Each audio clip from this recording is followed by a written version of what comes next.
Alin ang masarap, gumawa ng masama o gumawa ng mabuti? Mabuti.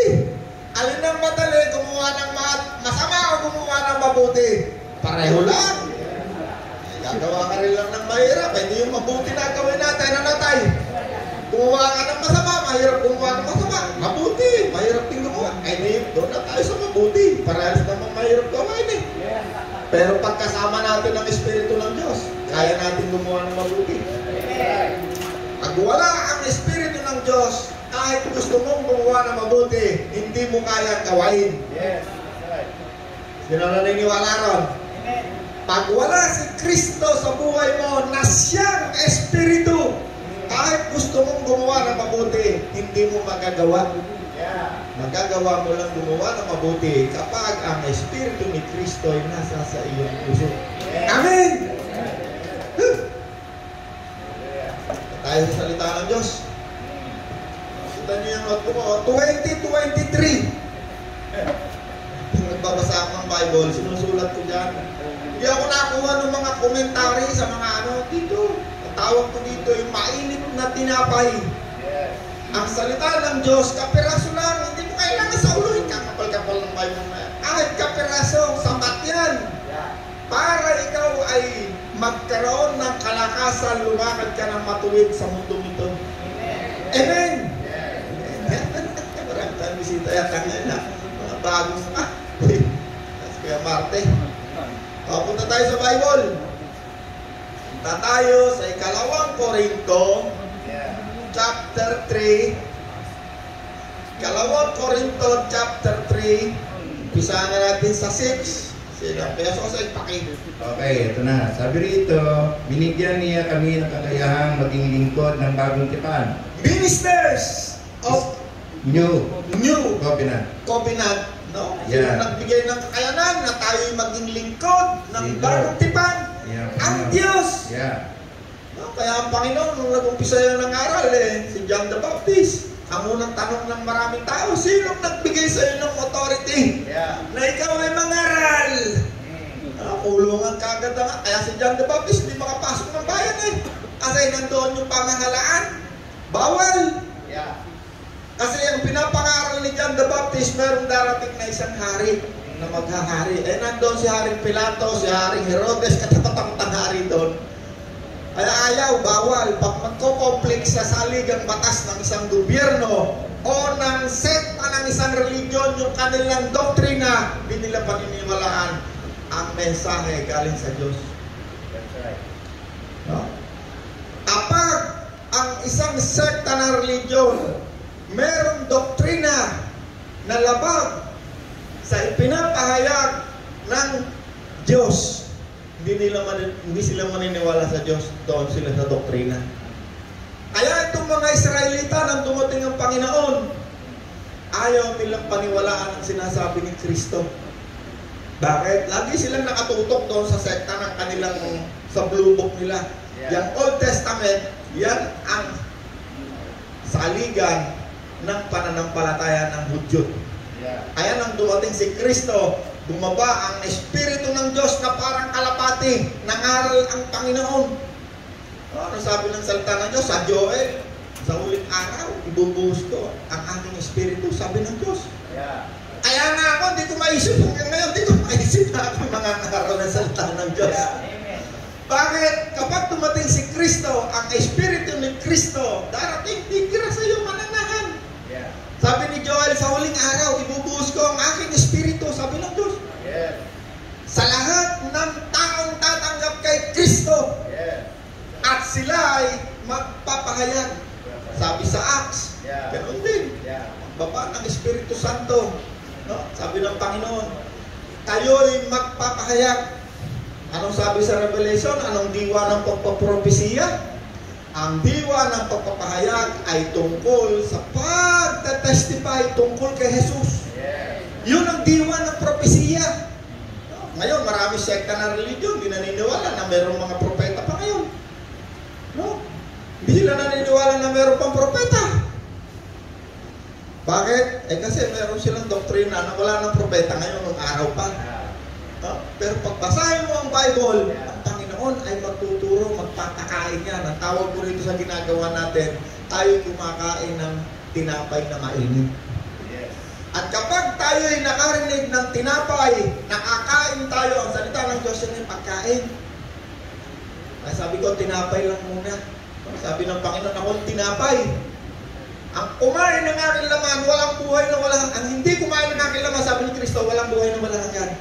Ang kumain ng aking laman at uminom ng aking dugo. Ako, hindi nila naintindihan yun. Naubos ang mga tao.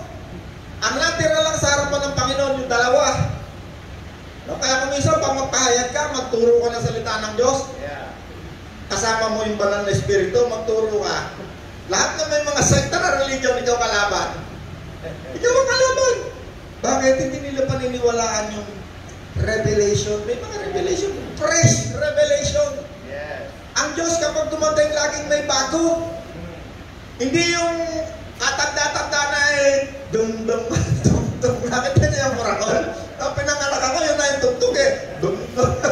Hanggang ngayon pa rin. Bakit? Walang bago. Nakatali sila sa kanilang mga religious doctrines. Lahat ng religion ng sekta may doktrina. Kaya kapag dumating ang Panginoon, ang una niyang winawasak yung doktrina ng religion na hindi mapaniwalaan ng napakaraming tao. Amen? So ngayon, He has made us competent. No, ginawa niya tayong, pinagkalooban niya tayo ng kakayanan na maging isang minister, lingkod ng bagong tipan. Kaya yung ating mga bagay na pinagkakalob sa atin ng Diyos, nilalagyan natin ng ng tatakay, God is good, no? Sumunod, yung mga building natin, nilalagyan natin New Covenant, no? Bagong tipan. Bakit? Yung lumang tipan, sabi ng Panginoon, ang Panginoong Jesus ang kaganapan ng lumang tipan. No? Hindi matanggap ng napakarami. Hindi matanggap yan. No? Bakit? Kasi yung ikapuno doon nakasulat sa lumang tipan yan. Ay, naku po, pagpasensyahan niyo ako. Talaga ako pag nagtuturo ng salita ng Diyos, ako ang pinakamasaya. Ako talaga pag nagturo ka ng salita ng Diyos, hindi mo lang nararamdaman, ikaw ang pinakagagawin ng Diyos, pinakamasaya. Bakit? Pagkatapos mo magturo ng salita ng Diyos, yung itinuturo mo, makakaroon niya na realidad. Isang buhay na patotoo. Yung patay na patotoo, hindi paniniwalaan nyo, walang kapangyarihan. Kapag dumating ang Espiritu Santo, yan ay may kapangyarihan. Ako kapag may dumating dito, Kuya Roland, wala akong makain, puno tayo lang pagkain, may kapangyarihan. No, yun ang ibig sabihin ng kapangyarihan, tangible, nakikita.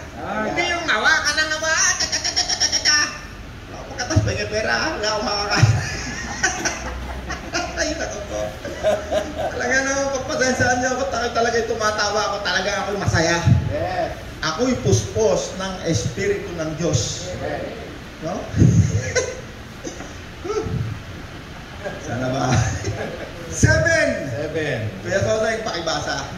Hindi, tuloy muna. Tuloy muna natin. Binigyan niya kami ng kakayahang maglingkod ng bagong tipan, isang kasunduang hindi ayon sa kautosang nakasulat, kundi ayon sa Espiritu.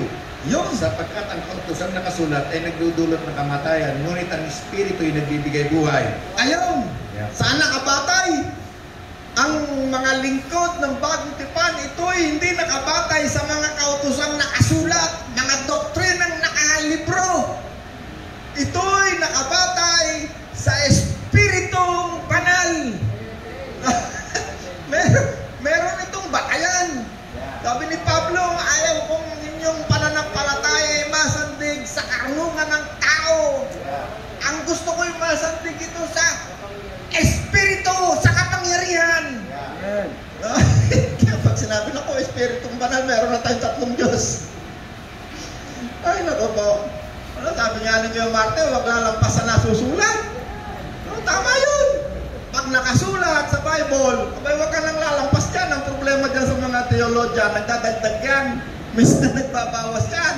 Minsan may therefore pa yan. Minsan, no? Ay, naku po. Ano ba sabi? Sabi dito sa Pahayag 19:10, ang nagpapatotoo tungkol kay Jesus. Ito ang diwa ng pagpaprophesy. So mayroong mga propeta ngayon. Nasaan? Abay, ayan, si Kuya Jose, si Kuya Marte, at yun, lahat ng mga nagpapatotoo tungkol kay Kristo. Ibig sabihin, ikaw ay isang propeta, nagpo-prophesy ka. Kasi ang hinahanap ngayon ng marami, yung mga nagpo-prophesy, ikaw ay mapapangasawa mo si Juan Talisman. Ikaw, kung anong pinaprophesy, ang diwa ng totoong propesiya ay ang paghahayag, pagpapatotoo tungkol kay Kristo. Kaya every time tayo mag-uusap dito, sa pulpitong ito, wala tayo pa pinag-uusapan kundi si Kristo. Ano tayo? Hindi natin pinag-usapan si Mayor, si Congressman,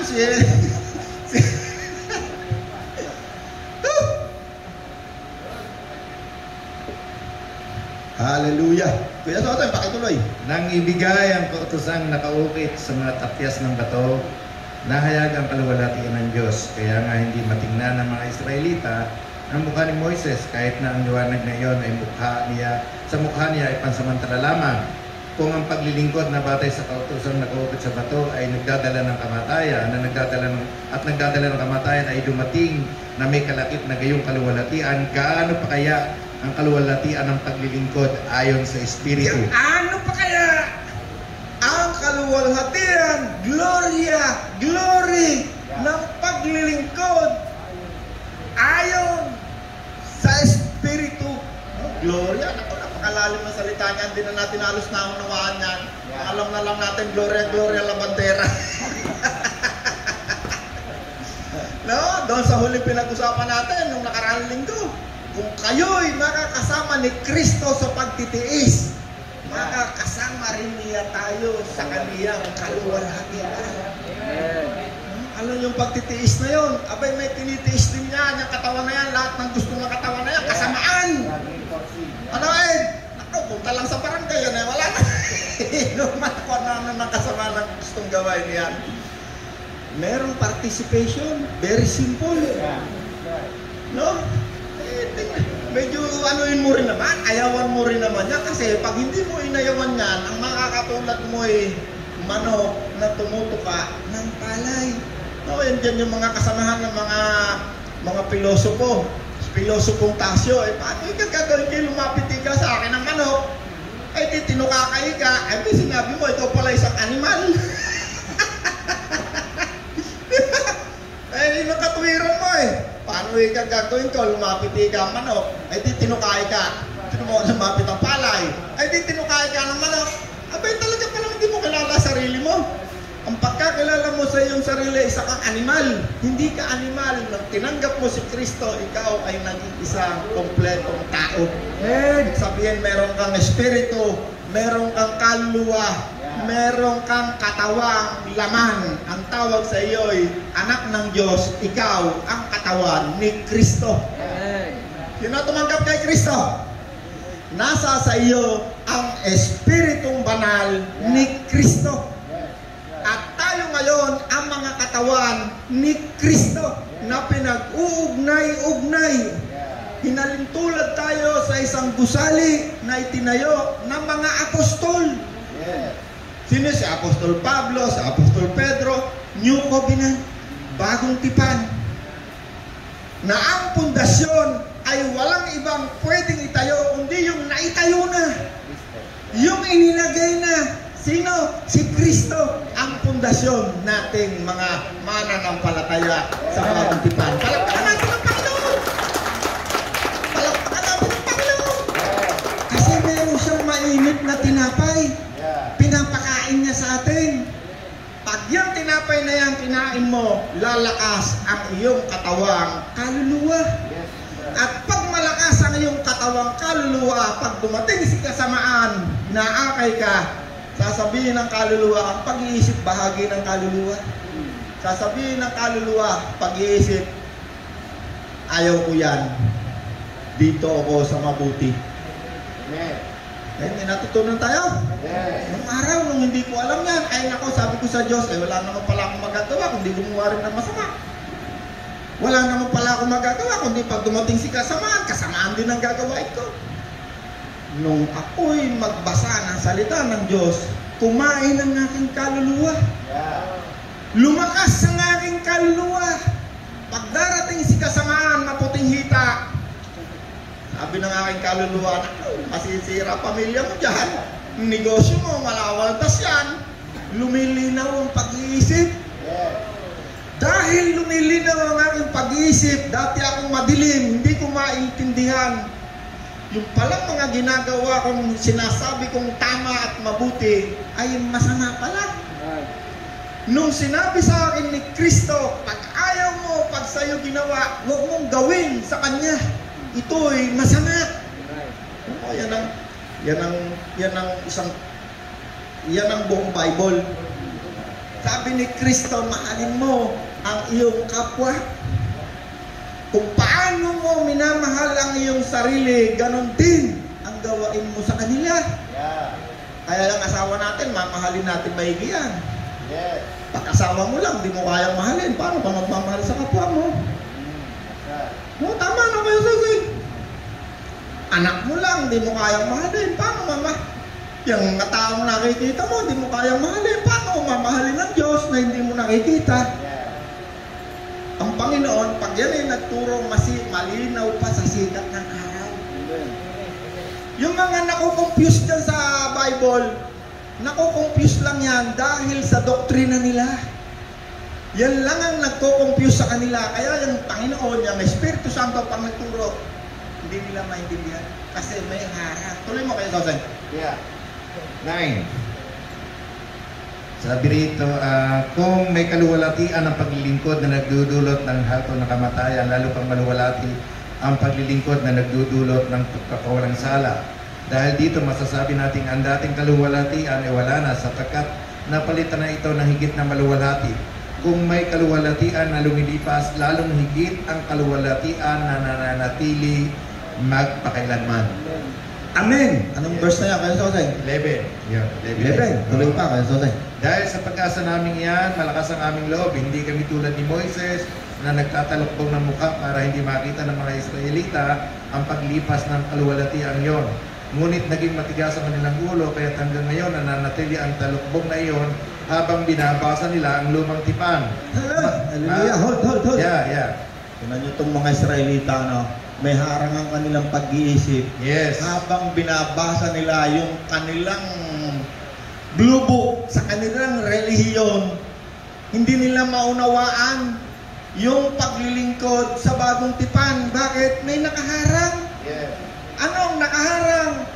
Yung kautusan na siyang mahadlang. yung religion ng mga Hudyo. Ang doktrina niyan ay nakabase doon sa lumang tipan. Kaya hindi nila maunawaan ang bagong tipan. Hindi nila maunawaan. Bakit? May humarang.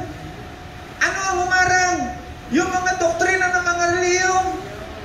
Kaya kapag ikaw magtuturo ka, sabi ni Kristo, ako tanga may isa. Naku, sabi agad ng mga may doktrina ng oneness. Naku, kami sabi agad ng mga may doktrina ng Trinity. Naku, may tatlong Diyos eh. Naku, may tatlo kagad silang Diyos.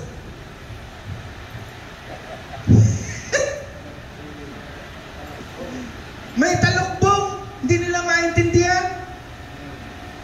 Bakit? Sapagkat merong nakaharang. Tuloy mo kayo, Sosay. Ngunit naging matigas ang kanilang ulo, kaya hanggang ngayon nananatili ang talukbong na iyon habang binabasa nila ang lumang tipan. Mananatiling may harang ang isip ng isang tao kapag ang kanyang pananampalataya ay nakabase lamang sa doktrina ng kanyang relihiyon. Yes. Hindi siya makakaalpas doon. Tuloy mo pa kayo, Totay. Maaalis lamang ang talukbong na iyon sa pakikipag-isa kay Kristo. Maaalis lamang ang harang ng pag-iisip kapag ikaw ay nagpasakop, nakipag-isa kay Kristo. Yes. Yeah. At si Kristong binabanggit dito, tuloy mo kayo, Totay. Ngunit kapag lumapit ang tao sa Panginoon, naaalis ang talukbong. Ang Panginoong binabanggit dito ay ang Espiritu. At kung nasaan ang Espiritu ng Panginoon ay mayroong kalayaan. Hallelujah! Tignan nyo, anong Espiritu ang binabanggit? Hindi mo pwedeng gawing Diyos, Espiritu Santo, hihiwalay sa kay Kristo. Magkakaroon ka ng ibang pag-iisip na hiwalay sa Ama at kay Kristo. Sabi nga ni sino to? Sa Exodus ni Moses, huwag kang gagawa ng kahit anong imahe.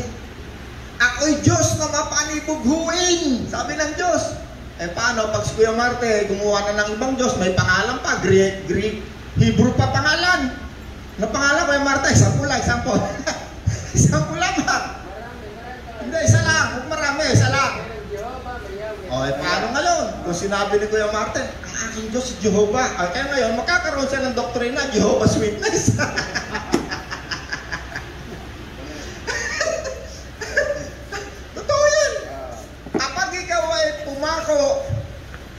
Na, hindi ka nakaalpas kasi ang Espiritu Santo hindi mo yan maikukulong, hindi mo malalagay sa libro yan. Napakalaki na. Hindi mo siya pwedeng ilagay sa isang libro at gagawin mo siyang doktrina mo ng religion mo. Di ba? Pag ikaw kapag legal yung religion mo, kaya Sosen, pupunta ka sa munisipyo, dala-dala mo yung tawag doon ay Doctrines of Faith. Sa munisipyo yan, di ba? Halimbawa kami, kasapi kami ni Kuya Sosen. Ang pangalan ng relihiyon ni Kuya Sosen, Iglesia ni Sosen. Kunwari lang ha. Kunwari lang kasi napakarami ngayong relihiyon. Pwedeng Iglesia ni Gideon. Iglesia ni Marte. Pag yan ay pumunta ng munisipyo, may dala-dalang blue book yun. Ang tawag doon, ito yung aming doktrina. Bibigay mo yan doon, re-register ka. Alala? Statement of faith. Tenets of faith. Fundamental faith. Pundasyon. Kaya punta ka sa China. Sa China, mayroon ding religion na allowed Pero ibibigay mo sa kanya, ano yung doktrina mo? Hindi ka pwedeng magturo ng basta Bible. Kung ano yung binigay mo sa kanya sa gobyerno ng China, yun lang ang pwede mong turo. Ikukulong ka sa libro. Kaya gusto kayo i-registered. Yung mga religion na alam nila hindi kumokontra sa kanilang mga gobyerno nila, papayagan ka. May Katoliko rin. Lalaki ng simbahan sa China hanggang ngayon Pero, mga born again, mayroon din May Chinese akong kaibigan, pwede raw magpaparegister ka lang, ilalagay mo ron, anong mga tuturo mo sa tao? Doctrines mo, bibigay mo.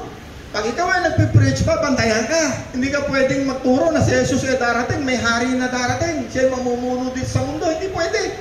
Bakit si Jinping ang pinuno ng daigdig? Hindi pwede. Kulungan ang punta mo. Kulungan, totoo yan. 6 hanggang 7 milyong tao nakakulong sa China dahil hindi makontrol ng gobyerno. Nagtuturo ng darating si Kristo. Nagtuturo ng pag-against sa gobyerno, hindi maniniwala ang taong gobyerno. Ang paniniwalaan nila yung saligang batas. Kaya nga karamihan ng tao rin naniniwala sa Diyos. Yung kaibigan natin, si Bram, yung kaibigan natin, si Yan, si Jonathan Yan. No, yun yung kinukwento ko na mayroong nanay na doktor. Isang beses pinag-usapan namin ng Bible.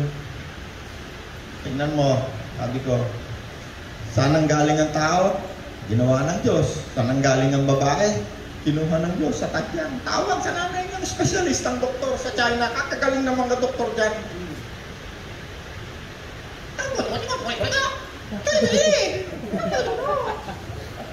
Usap sila, matagal. Maya-maya, upuli. I believe, sabi niya. Totoo yung Bible. Kasi nung araw, nakita ko yun, binabasa niya. Palakpakan natin ang Diyos. Sabi niya kasi, sa school namin ngayon, sa eskwelahan namin, pag ikaw ay naniwala sa Diyos, ang tingin ng mga tao, may ganun ka. May depresya sa ulo mo. Hindi sila naniniwala sa Diyos. Pero sabi niya, yung lola niya, yung lola niya nung araw, sabi niya, bata pa lang siya, nakikita niya, babasa ng Bible. Sinunog raw yan ng gobyerno ng China. Biblia nila. Sinusunog daw yan. May natutunan na tayo. Konti pa kayo, Soday. Yeah. Hindi, tapos na pala. Asan ka ba kayo, Jose? Nasa 17, no? Nasa 70 na. Ang Okay. Panginoon binabanggit dito ay ang Espiritu. Ang Panginoon na binabanggit dito ay Espiritu. Anong Yeah. uring Espiritu? Yeah. Siyempre, Mabuti. holy, banal, mabuti, Yeah. Espiritu. No, bakit tayo nagkaroon ng Diyos na ang pangalan ay Holy Spirit? Di ba? Yeah. Magkaroon tayo ng pangatlong Diyos na ang pangalan, ang tawag mo, Holy Spirit. Ay di ba nung panahon ng Panginoon, napakaraming tao sinasaniban ng Espiritong masama. Di ba? May identity rin yung masamang espiritu. Anong identity? Kasamaan. Masama. Anong identity ng espiritu na nasa sa atin? Holy. Banal. At ang espiritong binabanggit dito ay walang iba kundi si Kristo. Wala nang iba. Walang ibang Diyos. Yeah. Hindi siya nagsihiwalay kay Kristo. Pag sinabi mo meron kaming Diyos, ang Diyos Espiritu Santo, hindi mo alam kung yun ay si Kristo, yung bayang Ama. Yeah. No? Sabi ng Panginoon sa Bible, napakalinaw na sinasabi, isa lamang ang Diyos. Ang Ama ng likha ng lahat ng bagay. Yan ay pundasyon. At Isa lamang. tayo'y nabubuhay para sa Diyos Ama. Iisa lamang ang Panginoon, si Kristo. Anong bersyon? Lagyan natin ng verse, baka sabihin ng marami. Iisa lamang ang Panginoon, si Kristo.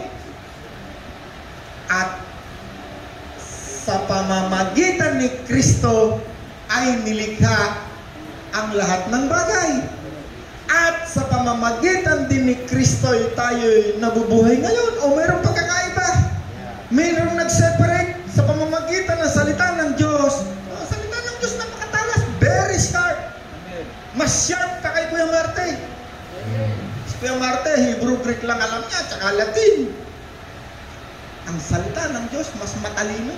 Kaya niyang i-separate ang Espiritu, ang laman at kaluluwa. Ang Espiritu ng Diyos, ang Espiritu ng Ama, kaya niyang i-separate. Merong pahayag na detalyado. Okay, saan yun? Basahin natin. Ito. Unang Korinto. Saan ba yun? 8:6. Subalit para sa atin ay isa lamang ang Diyos, ang Ama na lumikha ng lahat ng bagay. At tayo'y nabubuhay para sa Kanya. Iisa ang Panginoon sa Jesucristo, at sa pamamagitan niya ay nilikha ang lahat ng bagay. At sa pamamagitan din niya ay nabubuhay tayo. Amen. Napaka-detalyado, ano? Hindi naman binanggit ang Espiritu Santong Diyos, ano? Wala dyan, ano? Hindi na binanggit. Bakit? Ang Espiritu Santo ay walang iba kundi si Kristo at ang kanyang Ama. Walang nakabukod na Diyos Espiritu Santo. Yeah. Magkakaroon ng kalituhan ang maraming tao kapag yan ay binukod mo.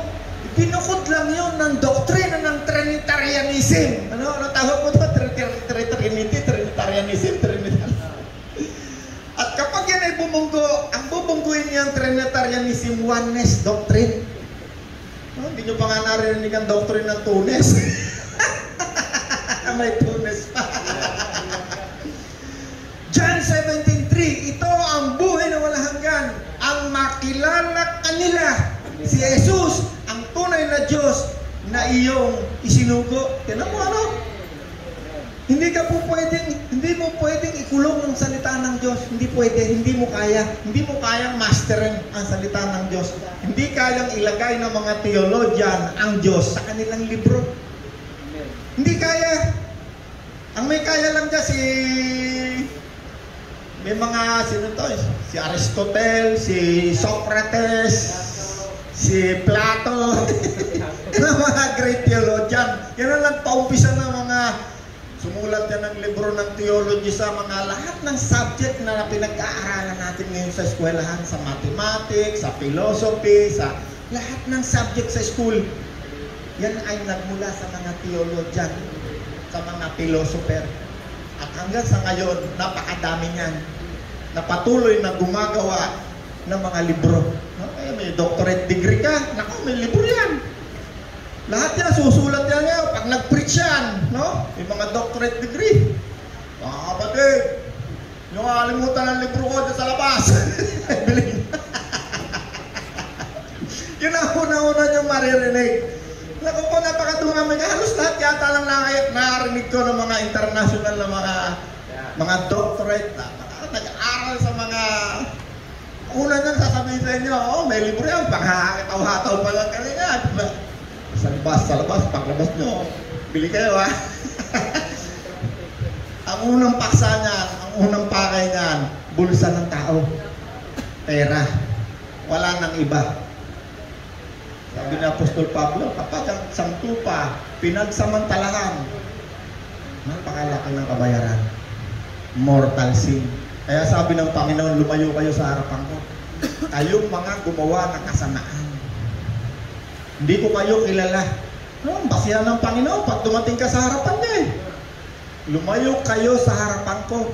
Kayong mga mapaggawa ng kasamaan. Sumagot naman yung mga may doctorate degree. Abay, Panginoon, nangaral kami. Punta pa kami sa iba-ibang bansa. Nagpalayas kami ng demonyo. Layas! Demonyo. Ay, sa iba mga tao, pag hinawakan, receive the Holy Spirit. Naku, Espiritu Santo, nagbibigay pa ng Espiritu Santo ha. Parang siya yung kaibigan ni, sino yung gobernador, na may kaibigang magician na binibili yung si Simon. Kasi, kapag ang isang tao ay nagpatong ng kamay at nakita ng mga tao, medyo nangingisay-ngisay, akala nila, ang Espiritu Santo ka. Magkakaroon ka ng utang na loob, di ka makakalis. Maaya ng kontrolin ng pag-iisip mo. Kaya yung pinanggalingan ko simba. Pipigayin yung ulo mo, papatong yung ulo kay Sister Merly. Hindi ka pwedeng kumanta sa choir. Kailangan mag-speaking in tongues ka. Chandarara, chandarara, chandarara. Ito naman Sister Merly, Sister Merly, ko ba talaga yung naposis na ano pa ba talaga ng Espiritu Santo? Ay, nahiya ko, katagal-tagal na eh. Di ginala ko na lang, chandarara, chandarara, chandarara. Hindi natin hinahamak ang Espiritu Santo. Totoong mayroong Espiritu Santo. Totoong may mga taong napupuspos ng Espiritu Santo. At yan ay naranasan ko. At ako'y nagsasalita sa ibang wika. Hindi natin yan hinahamak. Nililinaw lang natin yan sa mga taong natutunan na nilang lukohin ang kanilang mga sarili. Napakaraming tao sarili nila, lululoko nila. Totoo. Dami kong nakakausap eh. Kasi bine-verify ko kung ikaw ba talaga yung napusis ng Espiritu Santo. Okay. Bakit hindi mo natiyak? Kasi yung bahagi ko lang yung salita ng Diyos, hindi ko makaya, hindi ko, nahihiya ako eh. Pag ang Espiritu Santo dumating sa iyo, may kapangyarihan. Right. Palakpakan natin ang Panginoon. Kapag ang Espiritu Santo dumating sa iyo, ang una mong makikita, kapangyarihan. Right. Kapangyarihang lumayo sa kasamaan, no? Umayaw. Kapangyarihang tulungan ka ng Espiritu Santo, magbahagi ng salita ng Diyos. Anong ibabahagi mo kung ikaw ay ngayon palang nakakilala kay Kristo? Yung patotoo mo ng mga nararanasang kabutihan na ginagawa ng Diyos sa iyo. Right. Yun na ang bahagi natin. Bawat tao, tayong lahat. Ang isang inilagay ng Espiritu sa atin, tayo'y maglilingkod, tayo'y mga taga-konekta sa Diyos. Yeah. Hindi mo kailangan sauluhin ng Bible na yan. Hindi ko sinabi pag mong basahin, nabasa ka na. Napakarami ko ng Bible. Araw-araw ako nagbabasa ng Bible, umaga, gabi, madaling araw, tangha. Kahit anong oras gusto ko magbasa ng Bible, babasa ako ng Bible. Kaya ang dami kong, marami akong revelation.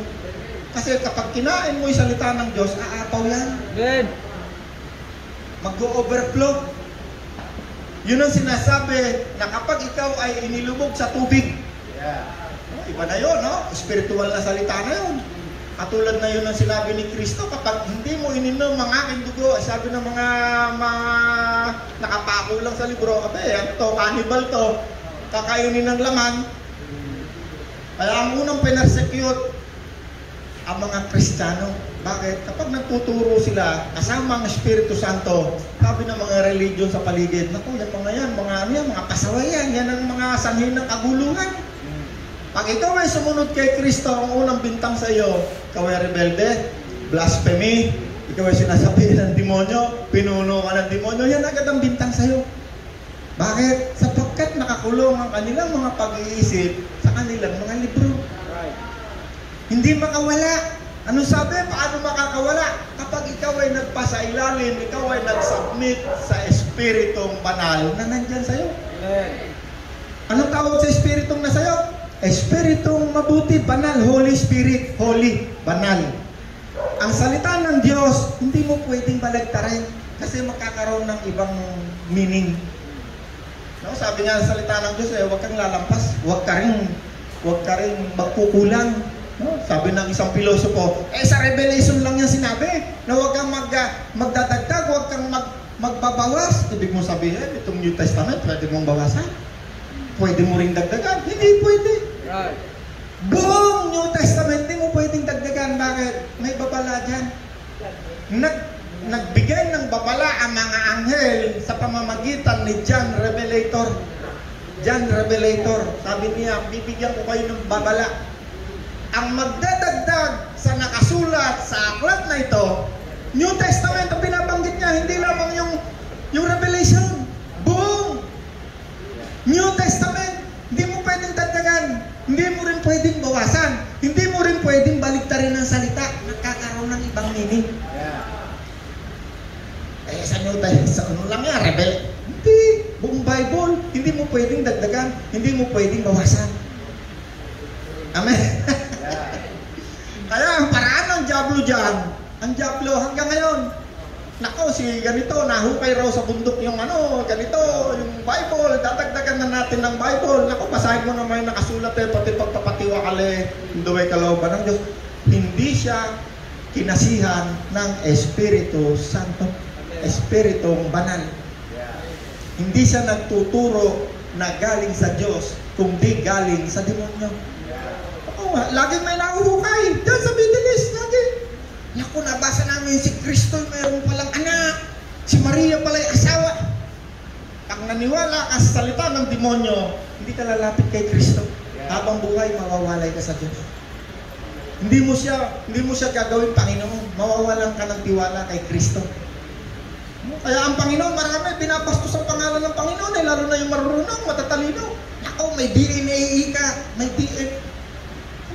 Bira itong mga sobrang talino na ito. Nakakuha ng kapirasong kahoy, pinasok sa kanilang aparato, 150 million years old na yung kahoy na yan. Talaga naman. Yun ang tawag doon, mga teolohiya. Yun ay teorya.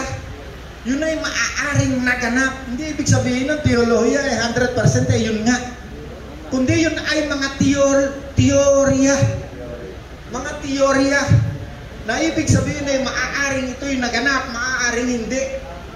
Maaaring ito'y totoo, maaaring ito'y hindi. At kapag yan ay wala sa Bible, at yan ay nasa history lang, kahit sino pang sulat niyang gano'ng katalino, huwag mong kasino paniwalaan 100%. Maaaring hindi totoo. Ang totoo lang, salita ng Diyos. Pag nagsalita ang Diyos, palakpakan natin ang Panginoon. Pag nagsalita ang Diyos, nakasulat sa Bible, sigurado totoo. Kahit hindi ka maniwala. Pag sinabi ng Diyos, kahit ka mamatay, ikaw ay muling mabubuhay. Sigurado totoo. Ang lahat ng tumanggap kay Kristo, kahit mamatay, sabi ni Kristo, muli kitang bubuhayin sa huling araw. At ang mga nabubuhay ngayon, nakasama ng Espiritu ni Kristo. Sabi ni Kristo, hindi ka na mamamatay kailanman. Isipin mo, no? Ang tawag doon, yung hindi na mamamatay. Eternal. Pero ang binabanggit ng Panginoon doon, hindi yung physical. Pag hindi mo alam, pag wala sa iyong Espiritu Santo, hindi mo paniniwalaan lahat yan. Kasi ang mga bagay na espiritual ay mauunawa lamang ng isang taong nasa kanya si Kristo. Hindi yan nauunawaan kahit gaano ka pakatalino, hindi mo yan maunawaan. Maaari mo lamang niyang matutunan wisdom na galing sa tao. Pero yung understanding, no, na tinatawag, hindi mo maunawaan. Mauunawaan mo lang yan kapag ikaw ay binigyan ng Espiritu Santo ng Spirit of Understanding. Amen. Count na yung Espiritu, Spirit of Understanding. Meron din tinatawag Spirit of Wisdom. Hindi mo pwedeng sabihin, ay meron palang pang-apat na Diyos. Ang Holy Spirit ng wisdom. Hindi. Ang Panginoon, kapag nagturo yan, walang confusion. Hindi ka mako-confuse. Mako-confuse ka lang kapag ikaw may yapos-yapos, sarado, kandado, may lock up yung isip mo. Pag merong doktrina kang niyapos, dan lamang mo hindi maunawaan ang sinasabi ng Espiritu Santo. Bakit? May harang. Ang harang yung doctrines. Kaya sabi ng binasa natin ni Kuya Soseng, kapag lumapit ang Espiritu, ang tao sa Panginoon, naaalis ang lock. Amen. Ang lock na yan, sa karamihan ng mga tao, dala-dala yan ng mga Amerikano. Ang tawag dyan, may tatak pa yan, Yale, American made. Yan yung mga napag-aralan sa mga Bible school na galing sa mga Americans. No? Yung mga doctrines natin. Karamihan, marami tayong bit-bit dyan hanggang ngayon. Amen! Amen. Hallelujah! Okay, oras na ron. Time na! Cut na pala. Sige, sana lang. Ito, verse 18, Brad. Sige. Ulitin natin ito. Alright. Ang Panginoon binabanggit dito ay ang Espiritu. At kung nasa ng Espiritu ng Panginoon ay mayroong kalayaan. Hallelujah! At ngayon, naaalis na ang talukbong, nagniningning sa ating mga mukha ang kaluwalhatian ng Panginoon. Hallelujah! At ang kaluwalhatian iyan na nagmumula sa Panginoon ay siyang Espiritu. Hallelujah! Ang siyang nagbabago sa atin mula sa isang antas ng kaluwalhatian hanggang tayo'y maging kalarawan niya ni Kristo, na kalarawan ng Diyos. Tignan mo, ano? Ay, ito pala yung mukha ni Kristo. O, picture niyo ako, nakapigugugit pa yan. Talaga na. Nakakita na ba kayo ng mga santo? Na talaga naman hanggang ngayon ay ang mukha ay yun daw si Kristo. Wala ka ron, Gideon? May kahoy, mayroong pang kwintas, yung mga si Kristo yun, ano? Kagwapo-gwapo. Sa Bible, ang sabi sa Bible, ang imahe ni Kristo, walang sexual dito, hindi nakakagayuma yung kanyang inyo. Hindi siya gwapo. Hindi gwapo ang Panginoon.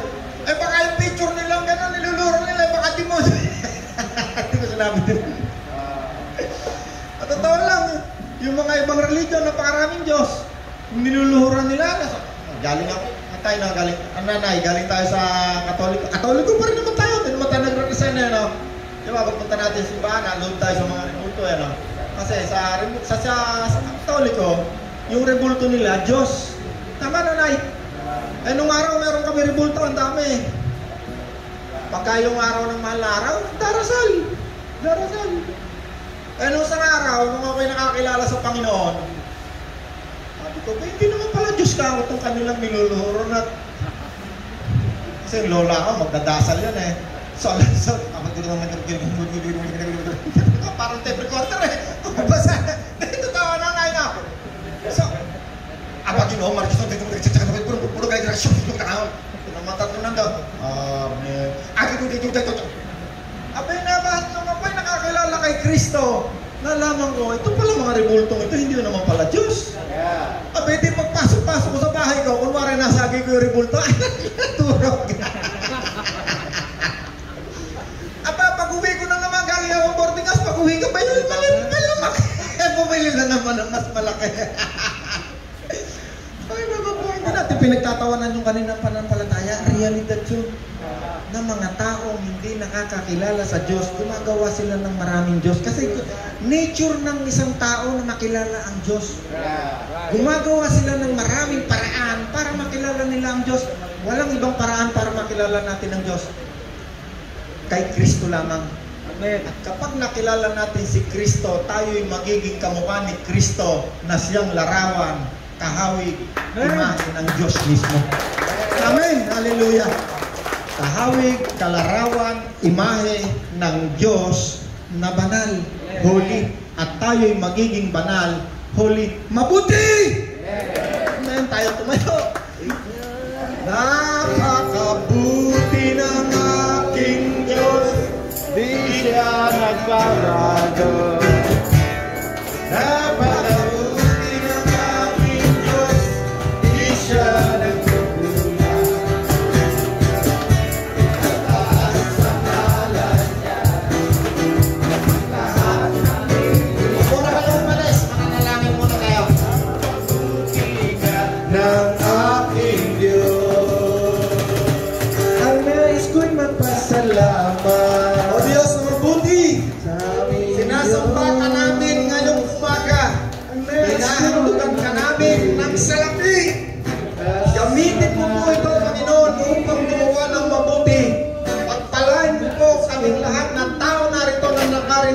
salita mo ngayong umaga.